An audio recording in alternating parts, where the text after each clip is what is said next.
No battery lasts forever, and that includes the one in your key fob. But fortunately, replacing it is easier than you think. All you need is a small, flat blade screwdriver and a new battery.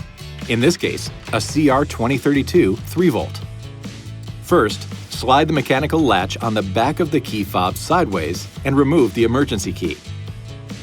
Insert a flat blade screwdriver into the gap next to the emergency key slot and carefully pry the cover slightly open. Using your fingers, separate the case.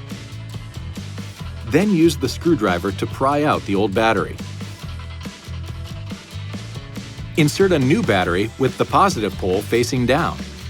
Put the case back together and snap it shut. Now, just reinsert the emergency key and you should be all set. This video is not intended to take the place of your owner's manual. For complete details and other important safety information, please see your owner's information.